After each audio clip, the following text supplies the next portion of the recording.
इकरा चौधरी जी। ये विकसित भारत या युवा शक्ति का बजट नहीं है, ये एक धोखे का बजट है जिसे रिकॉर्ड आवंटन, वित्तीय अनुशासन, समावेशी विकास की पुरानी भाषा में लपेटकर पेश किया जा रहा है। मैं इसकी सच्चाई को सरल शब्दों में सामने रखना चाहती हूँ, क्योंकि भारत की जनता सिर्फ नारे की नहीं, सच्चाई की भी हकदार है।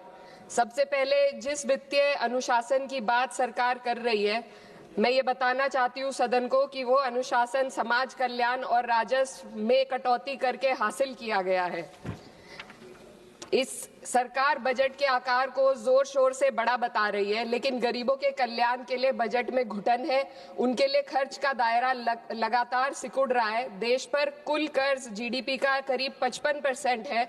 ब्याज भुगतान में ही बजट का लगभग 1/4 हिस्सा चला जाता है, जो कुल राजस्व का 40% है। आम आदमी को इस बजट साइज से कोई फायदा नहीं। यह साइज पुराने कर्ज चुकाने के काम आ रहा है, गरीबों के कल्याण में नहीं। अध्यक्ष महोदय, सरकार ने 2019 में कॉर्पोरेट टैक्स में उद्योगपतियों को छूट दी थी और कहा था कि 30% टैक्स घटाने से निवेश और रोजगार बढ़ेगा। बाद में आरबीआई की रिपोर्ट ने स्वीकार किया कि कंपनियों ने लगभग 1.5 लाख करोड़ के लाभ का उपयोग कर्ज चुकाने, नकदी जमा करने और बकाये बायबैक में किया, ना कि नए निवेश या रोजगार में। कॉर्पोरेट टैक्स टू जीडीपी अनुपात घटा है, मुनाफा बढ़ा, लेकिन रोजगार ठहर गया है। ऑटोमेशन और ठेका श्रम ने स्थायी नौकरियों की जगह ले ली। आज भी एमएसएमई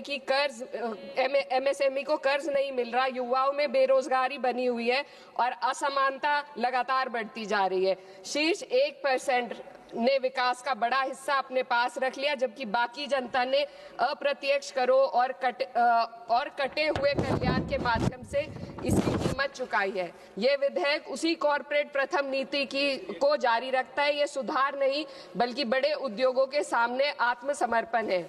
पहले भी सरकार एक गलती फिर से दोहराने जा रही है। सरकार उद्योगों को सीएसआर में छूट दे रही है। सीएसआर फंड से जनता के लिए जरूरी विकास कार्य किए जाते हैं। सरकार ने पहले भी कॉर्पोरेट टैक्स में जो छूट देकर निवेश और रोजगार बढ़ाने का वादा किया था, लेकिन इस छूट का फायदा सिर्फ उद्योगपतियों ने कर्ज चुकाने में किया, ना कि देश के अंदर रोजगार या विकास में हुआ। अब सीएसआर में ढील देकर सरकार ठीक वही गलती दोहरा रही है। इससे स्कूल, सड़क और अस्पताल जैसी बुनियादी विकास कार्यों पर फर्क पड़ेगा। इनकम टैक्स और जीएसटी आज देश की कुल आमदनी का 65% है। नौकर पेशी और मध्यम वर्ग आज देश को चला रहे हैं। वहीं बड़े उद्योगपति जो 2015 में 62% योगदान देते थे, आज मात्र 40% ही दे रहे हैं। ये साफ है, उद्योगपतियों मित्रों को राहत दी जा रही है और आम जनता के लिए आफत बढ़ाई जा रही है। पिछले 1 दशक से मजदूरी बिल्कुल नहीं बढ़ी। पहले छोटे से छोटा आदमी अपनी मजदूरी बचाकर डाकखाने में जमा करता था। आज 2 वक्त की रोटी का इंतजाम भी मुश्किल हो गया है। आरबीआई का डेटा बताता है कि पर्सनल लोन 500% बढ़ गया है। लोग लोन अपनी तरक्की या मकान के लिए नहीं ले रहे, बल्कि रोजमर्रा की छोटी छोटी जरूरतों को पूरा करने के लिए आज ले रहे हैं। इस फाइनेंस बिल ने देश के सबसे कमजोर वर्गों के विकास, कल्याण और रोजगार सृजन के लिए कोई समाधान नहीं दिया। आय बढ़ाने का कोई रोड मैप नहीं है। युवाओं की नौकरियों का सपना टूटता जा रहा है। अध्यक्ष महोदय, देश की अर्थव्यवस्था कई फैक्टर्स पर निर्भर करती है। हाल के दिनों में सरकार ने 2 बड़े ब्लंडर किए हैं, जिनका बोझ आम जनता को उठाना पड़ रहा है। एक हमारी यूएस के साथ जो ट्रेड डील है, और दूसरा विदेश नीति में अमेरिका के सामने जो हमारा आत्मसमर्पण है। खाड़ी क्षेत्र में कभी भारत का रुख स्वतंत्र और संतुलित था, लेकिन आज हमें दूसरों के संघर्ष में उलझकर नुकसान उठाना पड़ रहा है। ईरान अमेरिका इजराइल विवाद में भारत एशिया का सबसे बड़ा नुकसान उठाने वाला देश बना है। चीन सस्ता तेल लेकर अपने नागरिकों को राहत दे रहा है, जबकि हमारे यहाँ एलपीजी और पेट्रोल की कीमतें लगातार बढ़ती जा रही है।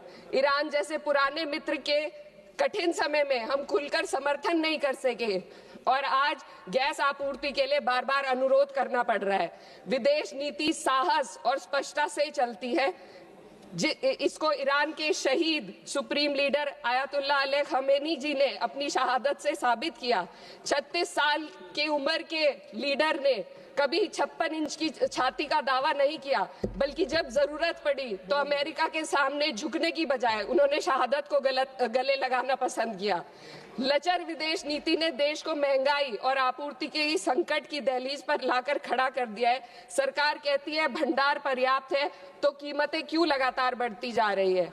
अमेरिका के साथ जो हाल है वह व्यापार समझौता भी यही बताता है। आज भारत अमेरिका के साथ $40 बिलियन का ट्रेड सरप्लस रखता है, लेकिन इस समझौते के बाद हमें हर साल $100 बिलियन का आयात करना पड़ेगा। इससे सरप्लस घाटे में बदल जाएगा।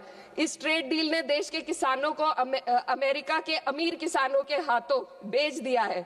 अगर ट्रेड डील करनी ही थी तो पहले देश के किसानों को अमेरिकी किसानों की तरह भारी सब्सिडी देते, उन्हें तैयार करते और फिर ट्रेड डील करते। यह तो वैसा है जैसे दौड़ में किसी के हाथ पैर जंजीरों से बांध दिए गए और फिर कहा जाए अब दौड़ कर दिखाओ। हमारे किसानों के हाथ पैर महंगी यूरिया, महंगी बिजली और महंगे कृषि यंत्रों से बंधे हुए हैं। अध्यक्ष महोदय, फाइनेंस बिल पर बात हो और महंगाई पर बात ना हो तो आम लोगों के साथ अन्याय है। आम आदमी के लिए रोजमर्रा के खर्चे महंगे होते जा रहे हैं। एलपीजी, स्वास्थ्य और शिक्षा की महंगाई सबसे अधिक है। सरकार 2025 में महंगाई को 1.7% बताती है। सर 2 मिनट बस कंक्लूड कर रहे हैं। लेकिन मेडिकल महंगाई 14% है, ये एशिया में सबसे ज्यादा है। और शिक्षा की महंगाई 12% तक पहुंच गई है। कई परिवार अपनी आय का आधे से ज्यादा हिस्सा सिर्फ एक बच्चे को पढ़ाने के लिए या उसकी विवाह करने के लिए खर्च करने पर मजबूर है। पिछले बजट में वित्त मंत्री ने एम्प्लॉयमेंट लिंक्ड इंसेंटिव स्कीम की घोषणा की थी। उम्मीद थी इससे 4 करोड़ नौकरियां बढ़ेंगी। 2 लाख करोड़ का बजट भी दिया गया, लेकिन ये योजना एक भी युवा को नौकरी देने में असफल रही। इसी तरीके से पीएम इंटर्नशिप स्कीम का हाल भी यही है। 1.6 लाख का ऑफर दिया गया। Sir 2 minute. 16,000 युवाओं ने ज्वाइन किया, आधे से ज्यादा बीच में छोड़कर चले गए और अंत में सिर्फ 95 युवाओं को नौकरी मिली। सरकार ने चुपचाप इसका बजट 95% घटा दिया। जब आप हेडलाइन मैनेजमेंट, दिखावा और लोगों को बेवकूफ बनाने के लिए स्कीम बनाते हैं तो उसका हश्र यही होता है। मैं अंत में किसानों की बात करना चाहती हूँ। ग्रामीण विकास और कृषि कल्याण पर देश की पीढ़ी आबादी निर्भर है। इस मंत्रालय का पिछले वर्ष का बजट सरकार खर्च ही नहीं कर पाई। 53,000 करोड़ ग्रामीण विकास और 7,000 करोड़ कृषि कल्याण के लिए बेकार पड़ा रहा। गांव, किसान और मजदूर मदद की उम्मीद कर रहे थे, लेकिन सरकार हाथ पैर बांधे बैठी रही। अध्यक्ष महोदय, इसलिए मैं इस सदन से मांग करती हूं कि इस वित्त विधेयक को खारिज किया जाए। 2019 की कॉर्पोरेट टैक्स कटौती को वापस लिया जाए। सामाजिक क्षेत्र पर खर्च को कम से कम जीडीपी का 6 से 8% तक बढ़ाया जाए। हर पूंजीगत खर्च को रोजगार सृजन से जोड़ा जाए और वास्तविक एमएसपी का ग्रामीण सुरक्षा सुनिश्चित की जाए। इससे कम कुछ भी 140 करोड़ भारतीयों के साथ धोखा होगा जिन्होंने हमें चुना है। महोदय, ये जनता सब देख रही है। इस सदन को तय करना होगा कि हम कॉर्पोरेट कल्याण के हक में काम करेंगे या जनता के कल्याण में। मैं इस विधेयक का विरोध करती हूँ। बहुत बहुत शुक्रिया। धन्यवाद।